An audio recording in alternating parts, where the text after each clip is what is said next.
Mais uma vez, seja bem-vindo ao Lar de Maria.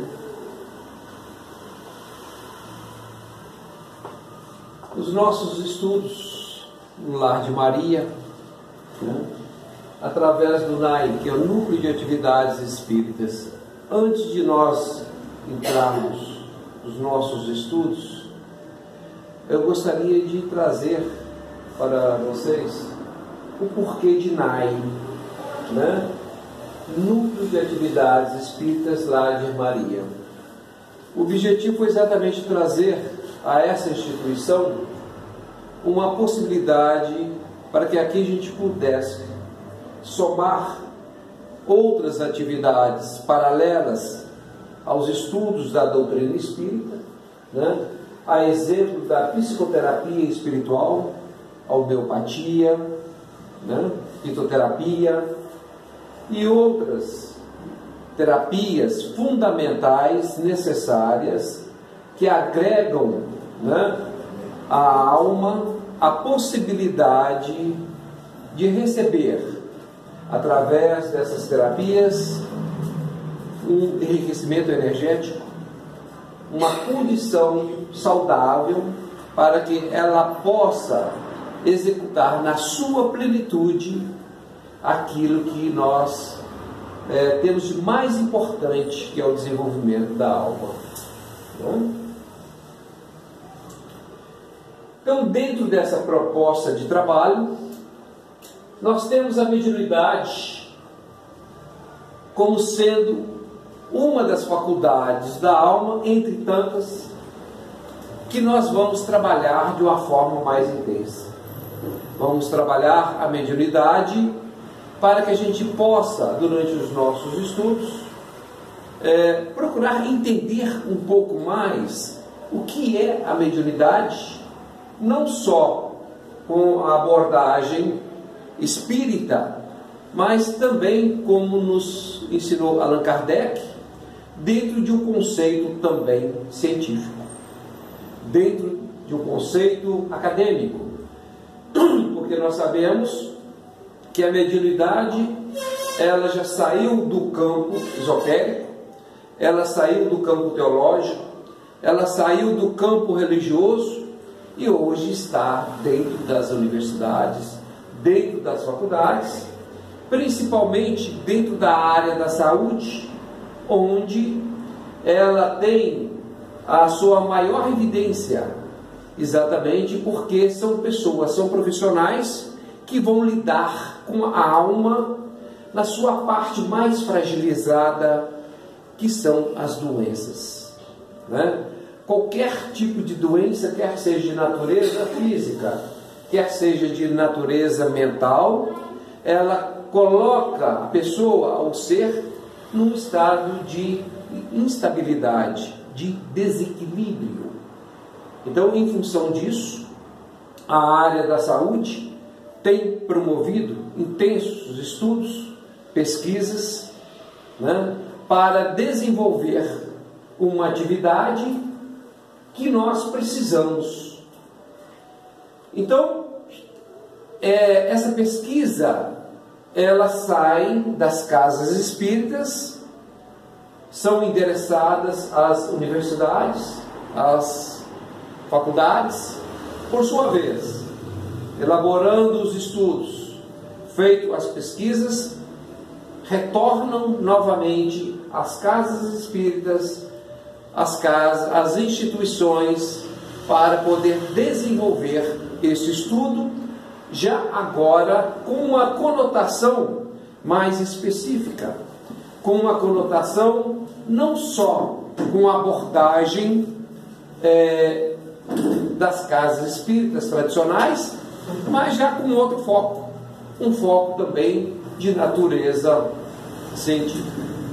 Por isso que nós hoje trouxemos aqui uma referência do que é estudado hoje através de pesquisadores, onde nós tivemos a oportunidade de participar do primeiro Congresso Internacional de Saúde e Espiritualidade, realizado em Juiz de Fora, onde foram feitas algumas abordagens fenômenos anômalos, fluidos, dissociação, desdobramento, mediunidade, comunicação.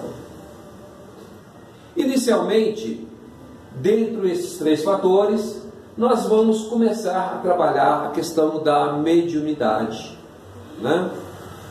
Por entendermos que a mediunidade hoje está tomando um patamar, ela está se estendendo entre a humanidade de uma forma tão rápida, tão abrupta, que muitas vezes estão deixando as pessoas que detêm qualquer tipo de faculdade em situações um pouco complicadas em relação ao seu equilíbrio emocional.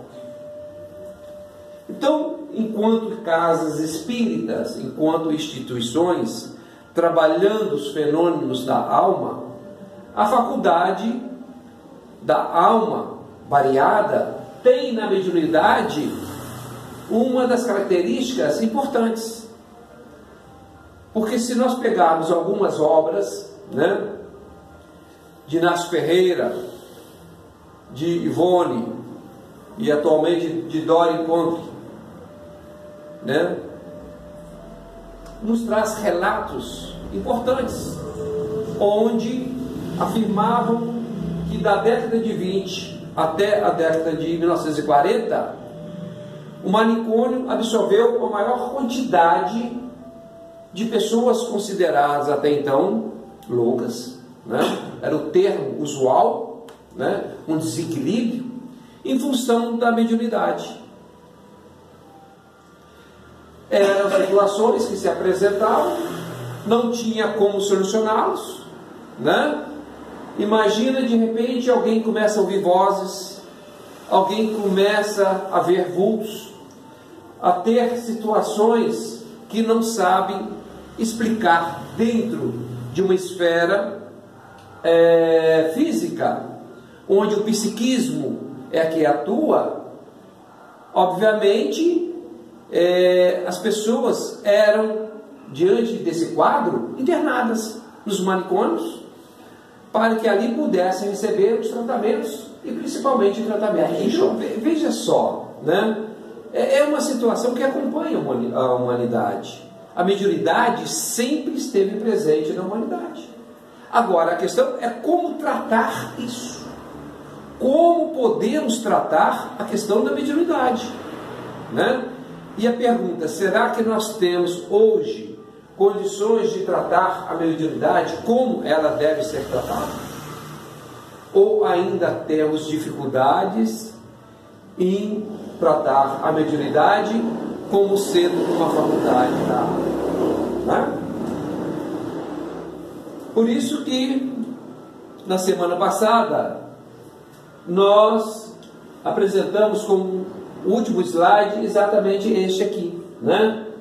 Onde nós trabalhávamos o fenômeno da mediunidade. Para alguns ainda são vistas como doenças, desequilíbrios psíquicos, anomalias paranormais, místicos, etc.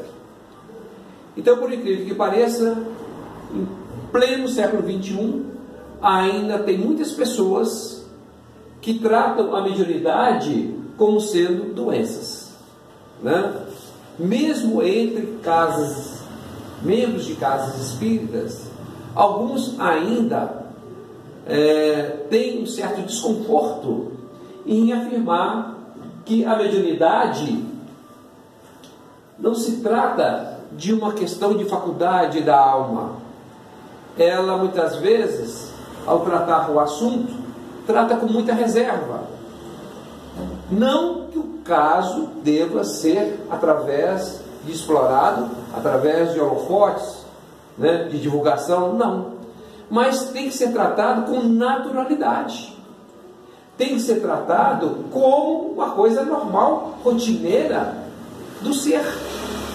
Porque cada dia e cada vez mais nós vamos ter conosco pessoas com grandes sensibilidades mediúnicas. E isso faz parte do nosso planejamento reencarnatório que nós trazemos conosco. E isso já está escrito dentro de um contexto evolutivo. As nossas crianças estão vindo com potencial, com uma capacidade maior, né, de sensibilidade, de espiritualidade, e consequentemente desenvolvendo a mediunidade como sendo uma alavanca para fazer essa transformação que precisamos. E nós precisamos estar conscientes e saber como lidar com a mediunidade. Como lidar com a mediunidade infantil, como lidar com a mediunidade do jovem, do adulto, né? Das pessoas com mais idades. Por que não? Né? Então são aspectos que nós temos que abordar com muita clareza, com muita honestidade, com muita sinceridade, sem alarde, buscando dar à mediunidade a conotação própria como sendo de uma faculdade. Contudo, a doutrina espírita, através de seu campo da ciência, e posteriormente ratificado pelos estudos científicos na área acadêmica, entendeu-se que a mediunidade é apenas uma das muitas faculdades da alma ou espírito. Assim, hoje é vista no campo da medicina convencional através de uma identidade própria, que é a CID-10, item F44.3, que é o Código Internacional das Doenças, né? Todas as doenças são catalogadas com um número, a exemplo do que nós somos com o nosso CPF. Se nós apresentarmos essa CID em qualquer parte do mundo, eles vão fazer uma leitura como sendo de natureza obsessiva, uma doença psíquica dentro do campo da psiquiatria, onde a pessoa desenvolve esse desequilíbrio em função de um obsessor ou de obsessores influenciando esta pessoa, trazendo para ela desequilíbrio emocional, físico e mental, que a impede de ter uma atividade normal. Então, por ela ter essa dificuldade, né, passa a ser para ela, nesse caso, uma doença, sim. Não é a mediunidade que é a doença. É o fato dela não entender a sua mediunidade e não saber como conduzir essa mediunidade, acaba permitindo sofrer influências negativas que atrapalham a sua vida, que dificultam o seu dia a dia, que traz para essas pessoas um desconforto muito grande, uma insegurança enorme, em função dessa instabilidade que se apresenta no seu quadro psíquico.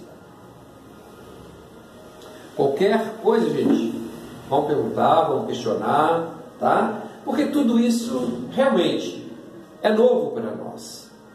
É novo no sentido de que somente agora, através dessa coligação com as universidades, com as faculdades, é que nós, espíritas, estamos tendo a compreensão maior e melhor dessas faculdades para que a gente possa retransmitir, como nós estamos fazendo aqui, e levando até o público um conhecimento mais específico dessa faculdade que é da nossa alma.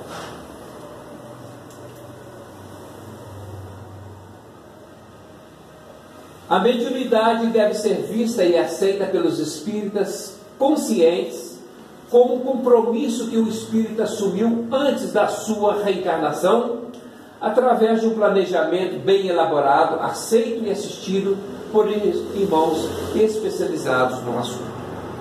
Bem, não adianta nós querermos tapar o sol com a peneira. Hoje nós temos que encarar os problemas de frente. Se existe uma situação onde a obsessão se instala em determinado momento, existe também um momento em que nós, quando estamos em espírito na erraticidade, vamos nos preparar para a nossa reencarnação. O que é reencarnar? Reencarnar é entrar novamente na carne. É exatamente o que o espírito faz. E o faz não de uma forma aleatória, de uma forma qualquer. Tudo isso é muito bem planejado. Como já nos afirmava Allan Kardec e Chico Xavier, através de mais de 413 obras, ele nos traz relatos, através de André Luiz, Emmanuel e tantos outros, de como opera a questão da reencarnação e como é importante o planejamento reencarnatório. Todos nós que estamos aqui, antes de retornarmos ao corpo físico, nós passamos por um planejamento reencarnatório, onde nós todos tivemos a oportunidade e a ocasião de, juntos com os irmãos que trabalham nessa área, buscar aquela elaboração que mais atendia ao espírito. É importante nós trazermos isso, e com bastante convicção, para que a gente possa nos entender por que nós somos assim. Por que hoje eu tenho esse comportamento? Por que eu ajo dessa forma? Né? Para que a gente não fique querendo culpar A, B ou C, quem quer que seja. Se nós nos apresentamos assim, é porque essa condição era melhor para o espírito. Porque quando se faz o planejamento reencarnatório, o que se busca no primeiro plano é a elevação do espírito. Esta é a proposta da reencarnação, é o desenvolvimento e o crescimento. O espírito só vai desenvolver, ele só vai crescer, a sua condição moral, intelectual e consequentemente espiritual, através de sucessivas reencarnações. Por isso que nós vamos ter tantas reencarnações quantas forem necessárias para o espírito. Porque nós viemos com uma série de problemas, às vezes até de ordem física ou mental, né? É para atender o espírito. É como se de repente nós fôssemos hoje, né? Hoje é dia dos namorados, não é isso? Então, nessa data costumamos fazer? Chegamos em casa, escolhemos uma roupa mais apropriada para o dia, para o ambiente, para o local, escolhemos essa roupa e saímos com essa roupa, né? Para atender esse momento. Quando nós estamos no plano espiritual, na erraticidade, nós fazemos a mesma coisa. Com que roupa, com que corpo eu vou me reencarnar? Aquela que melhor se adaptar ao espírito. Aí que está o detalhe. Por isso que nós temos que entender isso. Por isso que nós temos que compreender isso, para que quando aqui começarmos a buscar a nossa caminhada evolutiva, vamos deparar com situações para que a gente não esmoreça, para que a gente não fique criando dificuldades diante daquilo que se apresenta. Porque nós não temos que fazer comparações com quem quer que seja, com ninguém. Por que fulano consegue? Por que ele consegue e eu não consigo? Não é assim. Eu tenho que ver como eu sou, de que forma eu sou e que eu posso fazer para eu caminhar e avançar. Sabemos das dificuldades, por isso que é muito importante. Inclusive, Joana de Ângeles trabalha isso muito bem na questão da psicologia infantil, né? Onde, dentre tantas coisas, ela faz essa referência em relação à criação e à educação dessas crianças, e nós, como pais, como adultos, jamais devemos, na educação, na formação dos nossos filhos, fazer comparações entre os filhos, entre os primos, entre os amigos. Porque não é fazendo comparações que nós vamos ajudar e motivar esses espíritos que estão vindo aí para serem modelados, para serem trabalhados, que nós vamos conseguir avançar. O que nós temos que fazer é entender essas crianças, verificar quais são as suas más tendências, para que a gente possa, então, a exemplo de uma modelação, fazer com que essa escultura, ao final, quando adulta, seja a melhor. Todo esse processo que nós estamos falando deriva da reencarnação, que é um momento fundamental para que a gente tome consciência e, acima de tudo, agradeça a Deus por essa oportunidade. Agradeça às nossas mães pela oportunidade que nos deu, pela reencarnação. Porque é muito comum a gente ouvir aí fora, né, pessoas que não têm esse entendimento, filhos que não têm esse entendimento, e fala: eu não pedi para nascer, agora me aguente. Não é assim. Nós pedimos.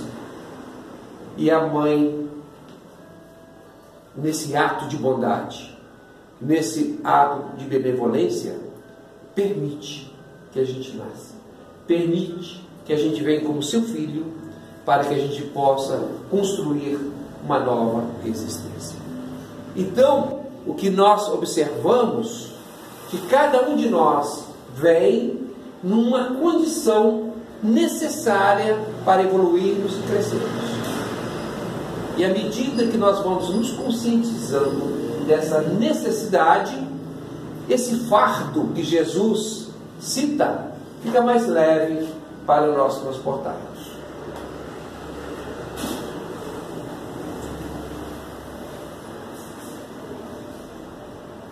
O espírito em evolução pode escolher a mediunidade como forma de crescimento para acelerar seu progresso espiritual. Não é como uma mercadoria descartável. Ora, por que o Lar de Maria, o NAI, Núcleo de Atividades Espíritas, se preocupa muito com a questão da mediunidade? Se preocupa muito com a questão dessas faculdades da alma? É exatamente porque não é uma mercadoria que você pode devolver. Eu venho com mediunidade, eu não quero mais ser médium, e a partir daí, acabou, fim de papo. Não quero mais falar sobre esse assunto, e eu vou seguir a minha vida como eu quero. E acabou. Será que eu consigo? Será que eu posso fazer isso? Evidentemente que não. Lógico, a pessoa tem o livre-arbítrio para poder conduzir a sua existência da forma que ela quiser, né?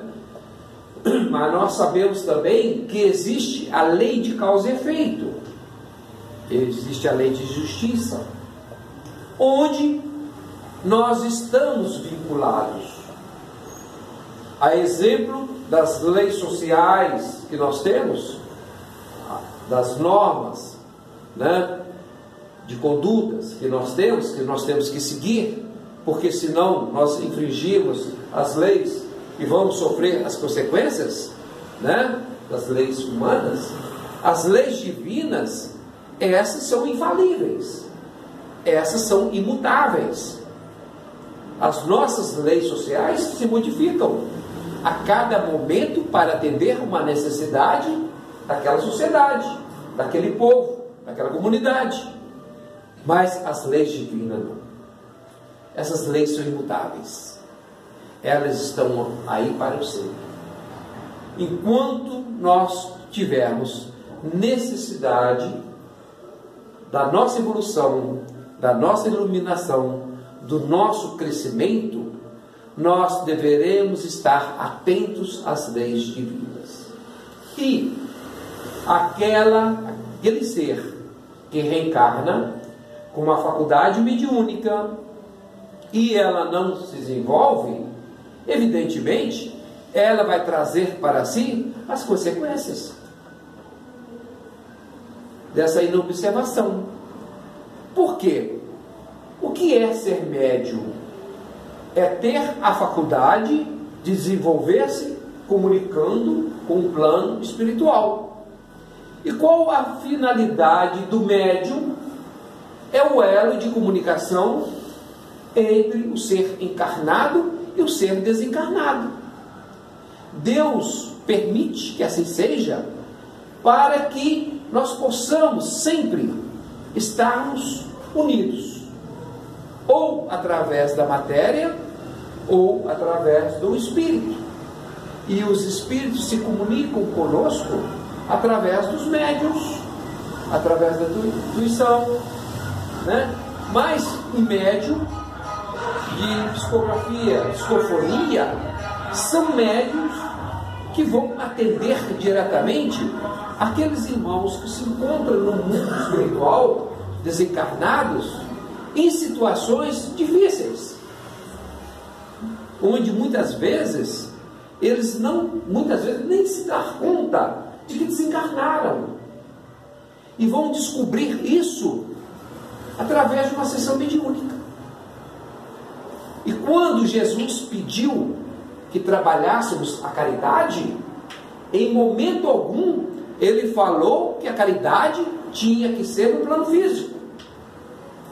A caridade pode e deve também acontecer na esfera espiritual, onde o médium doa o seu tempo, o seu trabalho, a sua condição para atender a quem? Aos nossos irmãos enfermos, que estão desencarnados no plano espiritual, aguardando o momento para serem atendidos, para serem conduzidos. Olha só que trabalho maravilhoso.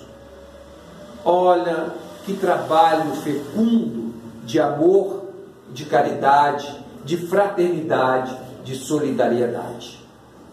Agora, imagina, nós viemos com essa mediunidade e aqui eu fecho as portas e não quero atender ninguém. Eu vou atender somente a mim, para que eu possa fazer aquilo que eu quero fazer enquanto encarnado.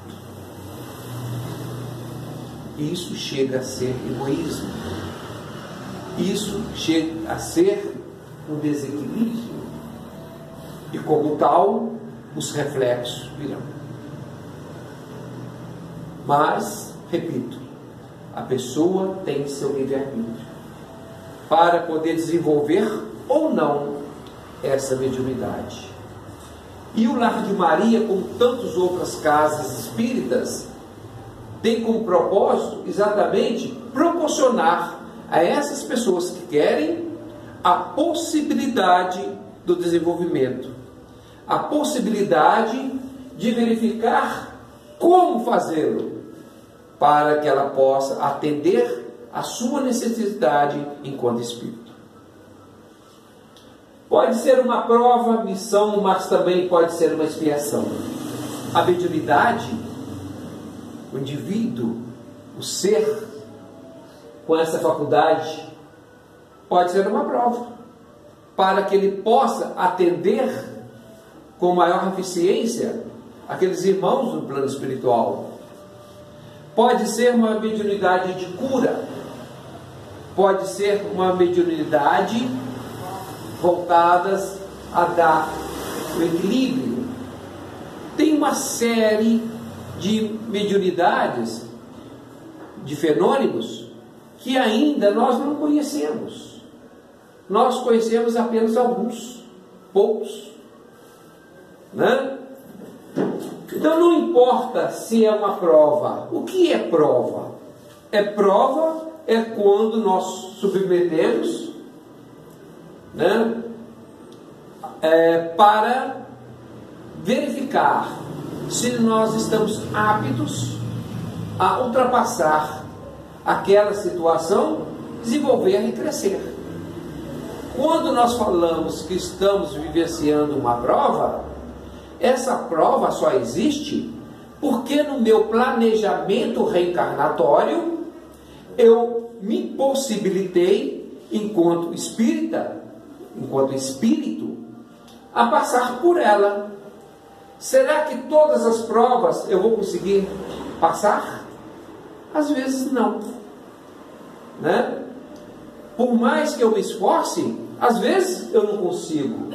Eu fracassei? Também não. Porque se eu conseguir avançar, ainda que seja um milésimo do que eu precisava, eu já avancei, né? Pode ser uma missão? Pode. Por que não? Chico Xavier, como nós sabemos, foi um missionário. É um missionário. Divaldo Franco, né? Raul Teixeira e tantos médios que nós temos aí. Não vamos ficar citando aqui, porque senão passaríamos a noite toda citando médios e mais médios, né? Que vieram como missão. Qual é a missão? De trazer para nós um desenvolvimento, um crescimento da doutrina espírita. Mas só tem essa missão? Não. Tem outras infinidades de missão, de missões, onde o médium vai exercitar de acordo com o seu planejamento reencarnatório. Mas também pode ser uma expiação. Ou seja, a expiação está ligada também na lei de causa e efeito. Porque todos nós estamos aqui com débitos. E muito débito. Não é pouco não. Só que Deus nos permite a cada existência quitarmos um pouquinho. Alguns conseguem, outros não. E a expiação serve exatamente para isso, para quitarmos faltas que fizemos lá no passado, provenientes de outras existências. E precisamos superar, e precisamos avançar. E muitas vezes essa mediunidade, ela tem como causa principal uma expiação. O importante é saber que o indivíduo que tem a mediunidade, não importa quais a mediunidade que ele tenha, o importante é que ele saiba como enfrentar essa situação, como conduzir isso, porque muitas vezes o indivíduo é médium e ele, ou no seio da sua família, não tem nenhum conhecimento da sua mediunidade. Ele não nasceu dentro de um ambiente espírita. E ele vai ter uma certa dificuldade em trabalhar essa mediunidade.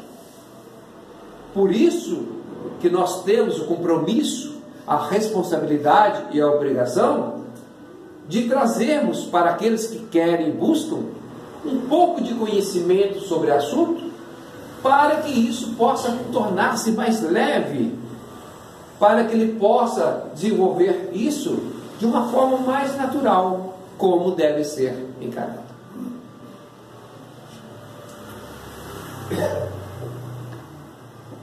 E aí vem a educação da mediunidade. Por que educação?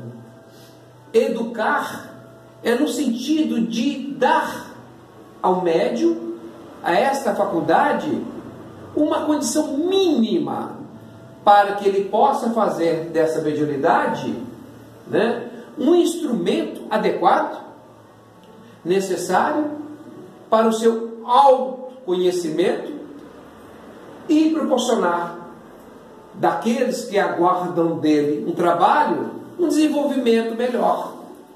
E somente através de uma educação é que o espírito poderá ser modelado, poderá ser trabalhado, poderá ser conduzido. Não existe outra forma que não seja através da educação. Uma educação consciente, uma educação onde a pessoa entende a necessidade de se educar. No início, o médium não sabe exatamente o que está acontecendo com o seu psiquismo. Medo, desconforto, insegurança ou desconhecido. Isso é natural, né? Porque tudo aquilo que está condicionado no nosso psiquismo, por muitas vezes nós não entendermos na sua complexidade, ele traz um desconforto muito grande para nós. Quantas vezes nós já ouvimos de pessoas nos relatando no início, quando se apresenta com alguma mediunidade, dizer: será que eu estou ficando louco? Será que eu estou ficando louca? Será que isso não é coisa da minha cabeça? Será que isso é real? Será que isso existe? Né? São perguntas que se faz a si mesmo e muitas vezes sem uma resposta efetiva. Por quê? Essa pessoa muitas vezes não teve a oportunidade de buscar esse conhecimento, essa educação, essa informação para a sua formação. Então essas dificuldades existem. E é isso, e é para isso que existe, em grande parte, as casas espíritas, com seus estudos, com as suas sessões mediúnicas, para dar a esses iniciantes da mediunidade a capacidade para que ele saia daquele estado de insegurança, que ele não tem, para ter uma postura mais séria, mais equilibrada, mais saudável. Então, dentre os objetivos está exatamente a educação dessa mediunidade. Atualmente é na ciência da doutrina espírita que encontramos o estudo ideal nesse campo, com o auxílio das pesquisas nas universidades. Como já tínhamos dito no início, estão pensando, né, das casas espíritas, das sessões mediúnicas, esses fenômenos, trabalhando nos laboratórios das universidades, das faculdades, né, aprimorando esses conhecimentos e devolvendo lapidados já para as casas espíritas para serem estudados. Esse intercâmbio é muito importante. Esse intercâmbio é fundamental. Faz alusão ao que Allan Kardec disse lá atrás.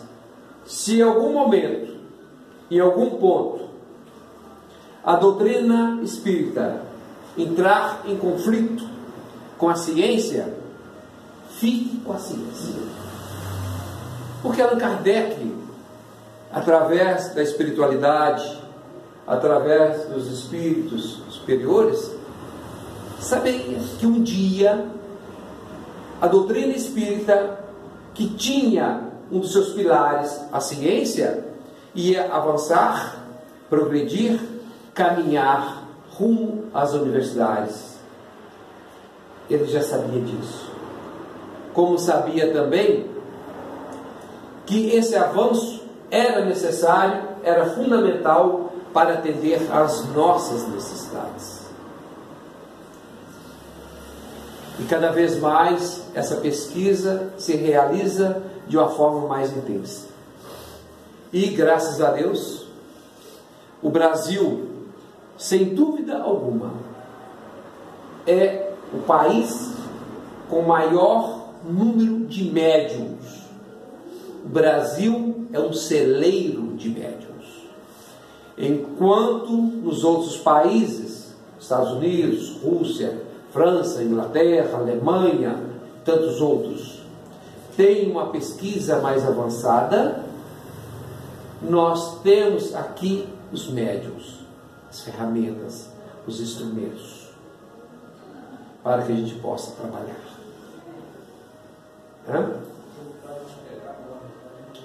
As casas espíritas devem estar preparadas para esse momento.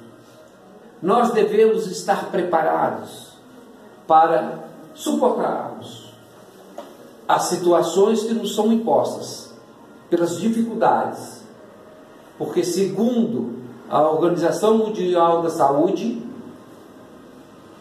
até o ano 2022, 40% da humanidade vão estar, de alguma forma, sofrendo de desequilíbrio psíquico, causados por distúrbios os mais variados. Agora, imagina o quanto isso vai afetar a humanidade em todos os aspectos.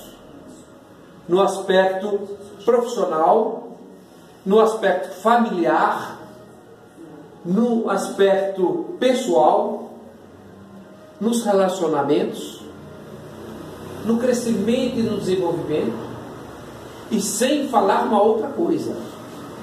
Nós estamos ingressando na quarta revolução industrial,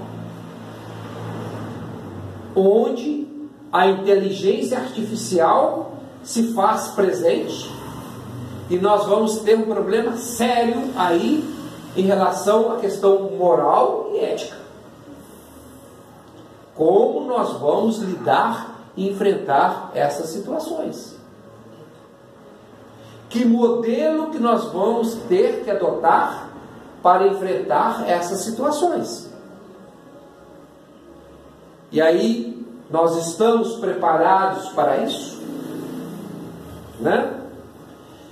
É interessante como que hoje isso está sendo questionado, e bastante, principalmente quando estatísticas nos mostram que suicídios entre jovens de 10 a 14, 15 anos estão se avolumando cada vez mais. O que leva jovens nessa faixa etária a buscar colocar fim nas suas vidas? Inclusive nos Estados Unidos, né? Saiu uma reportagem essa semana. O Japão também. Quer dizer, países tidos como do primeiro mundo enfrentando situações dessa natureza. E aí, o que nós podemos e devemos fazer? Né? Então nós temos que questionar isso. E nós que já temos e tivemos a oportunidade de ter ou procurar entender um pouco mais desse mecanismo, o que nós podemos estar fazendo de concreto, de efetivo, para melhorarmos um pouco essas condições? Fica uma pergunta aí. O que nós podemos fazer? Né? A mediunidade atua em campo neutro. A pessoa não precisa ter nenhuma religião. Pode ser ateu, não precisa acreditar. Não existem princípios morais, éticos, intelectuais, idade, raça, sexo, nada. A mediunidade atua aqui, ó, num campo neutro. Isso quer dizer o quê? Que independe da pessoa vai depender única e exclusivamente de uma só coisa. Chama-se planejamento reencarnatório. Se no seu planejamento reencarnatório ela traz consigo a mediunidade, não importa em qual religião que ela se encontra, não importa a sua raça, não importa o sexo, não importa a sua questão intelectual, social, nada disso tem importância. E isso faz com que nós que detemos, em função da doutrina espírita, um conhecimento um pouco mais avançado, nos dá ou nos obriga, em termos, uma responsabilidade maior também, para que a gente possa acalentar, acolher e trabalhar essas pessoas com amor, com zelo, com respeito, em relação à sua religião, em relação à sua condição social, né? Porque nós vamos ter médiums de toda a natureza, médiums que não têm o menor princípio moral, médiums que não têm nenhuma condição ética, mas são médiums. E como trabalhar com esses médiums? Imagina esses médiums, né, que têm esse comportamento, querer usar da sua mediunidade para usar da boa fé das pessoas e enganarem essas pessoas, ludibriarem essas pessoas.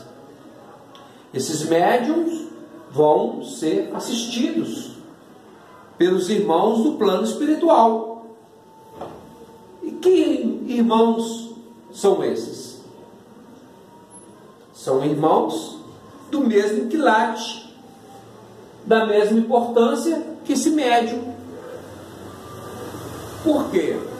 Quando nós desencarnamos, nós nos apresentamos no plano espiritual sem essa vestimenta, sem a carne, mas da mesma condição moral e ética que nós somos aqui. E nós somos atraídos pela lei da afinidade, não é? Então tudo isso tem que ser ponderado, tem que ser observado, para que a gente possa, no decorrer dos nossos trabalhos, das nossas atividades, estarmos atentos para isso. Então qualquer mediunidade, qualquer trabalho mediúnico é salutar? Não. E não é. E como nós vamos distinguir uma coisa da outra? Que elementos nós temos para separar o joio do trigo? O que nós podemos estar fazendo? Nós estamos fazendo aqui agora. É o que nós estamos fazendo, exatamente. Essa conscientização, para que a gente possa entender e compreender que existem médiums de toda forma, né? Que existem médiums bons, equilibrados, iluminados para a prática do bem, mas também tem os médiums que trabalham de forma desequilibrada. Então não é porque se faz um trabalho mediúnico que esse trabalho vai ser para o bem. E aí nós temos que estar muito atentos para não sermos ludibriados, para que não utilize da nossa boa fé para poder fazer esses verdadeiros atentados contra a dignidade do espírito, que muitas vezes se acham fragilizados se acha em condições que não lhe permitam o enfrentamento em função do seu desequilíbrio. Então, tudo isso nos faz refletir, nos faz pensar qual é a nossa postura diante dessa situação. E somente estudando a mediunidade é que nós vamos saber como lidar com os médiuns e como lidar com essas mediunidades.